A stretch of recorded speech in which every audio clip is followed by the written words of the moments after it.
I was just interested to know if I could get a bit of an overview of what exactly is likely to happen in light of today. Power prices seem to be falling, but what's likely to happen to power prices in New South Wales if the Liddell power station was to close and we weren't able to adequately replace the capacity that it currently provides to the grid? I'll leave Ms Parry to answer what is appropriate of that. Well, I mean, it is to close and we are without adequate replacement. So, Senator, thanks for the question.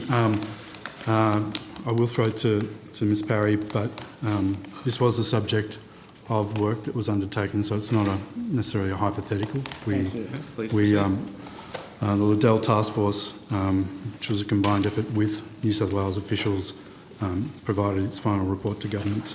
And part of that work was modelling that looked at closure and scenarios around Liddell, and that took into account, the Liddell Task Force took into account the reliability issues around what was the gap in reliability in terms of when Liddell drops out of the market and how that's going to be replaced, but also the impact on price from the closure of Liddell, taking into consideration the lessons learnt from the closure of the Hazelwood power station.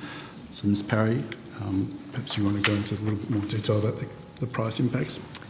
Thank you, Rachel Parry, Head of Energy Division.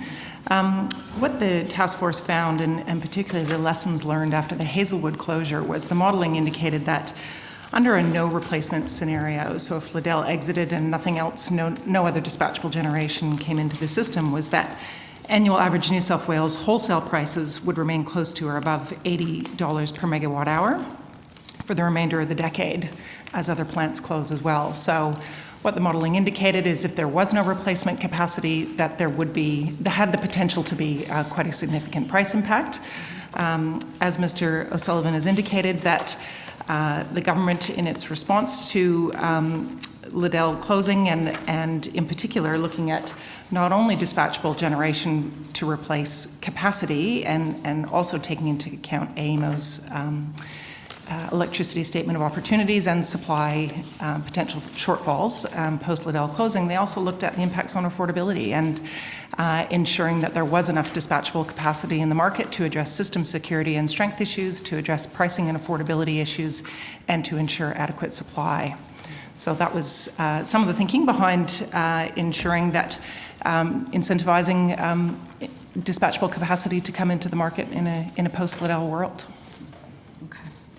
All right. And following on from that, looking at alternative sources, there's been a number of regions that have been suggested as potential locations for regional hydrogen export hubs, including the Hunter region, obviously where Liddell is. What kind of things make a location attractive for this sort of hub? Do you think things like ports, proximity to larger cities, world-class universities would support the development of such a hub? Thank you, Senator. I might have to turn to my colleagues who can talk a little bit more around hydrogen in particular, if your questioning is going more towards hydrogen. Yep. We might just do a Excellent. seat swap. Ms Parry.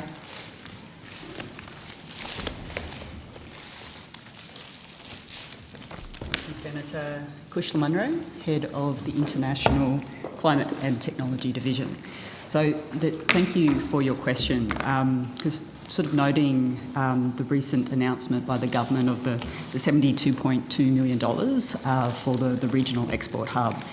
And you're right, the sort of creation of a hydrogen hub was sort of explored in Australia's National Hydrogen Strategy. And it does look at how you make efficient use of the infrastructure and the supply chains. And it is sort of about the clustering of companies that can use hydrogen for industrial uses. And so that can be used as hydrogen as a feedstock for heating or electricity generation. But also when we're thinking about sort of some of the opportunities into the future, then the export arrangements and so some of that storage. But it also does actually extend out to regions who may be looking to actually look at hydrogen to blend into gas networks, as well as how you think about it for some of the heavy vehicles sort of future mobility sort of options. So again, it's a pretty exciting time to be able to investigate those options, look at international research partners and then also the export, but fundamentally about opportunities to create new jobs in different regions. Okay. Thank you.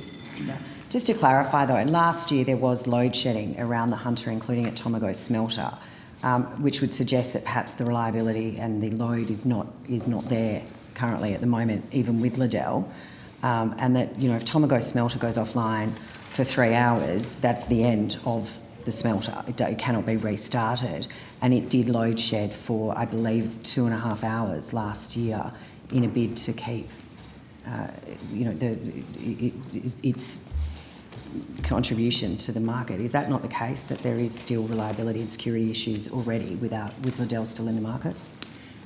That's right, Senator, and I would have to take on notice the specifics around the load shedding event last year. I don't have that information to hand, so I'm happy to come back and respond to that specifically this afternoon. But certainly that's the importance of having dispatchable capacity in the market. So regardless of what Liddell's loss is, we need increased dispatchable power in that region, and particularly with the increase in manufacturing, the development of defence industries and increased manufacturing in that region, there's a requirement for increased dispatchable power to ensure that security. So, Senator, that was the, again, to reiterate, that was the thinking behind the 1,000 megawatt dispatchable capacity target, was to ensure the triumvirate of security, reliability and affordability. To ensure that dispatchable capacity is there, particularly as you indicate for the large C&I customers within that region, and to continue to put that downward pressure on prices. And Senator Hughes, I'm sure that those sorts of points are the reasons why not only did Tomago welcome the government's policy decision, but indeed Senator McALLISTER's colleague, the member for Hunter, welcomed it as well. Yes, Mr Fitzgibbon and I had a lovely photo in front of Liddell Power Plant the other day. Senator Hughes.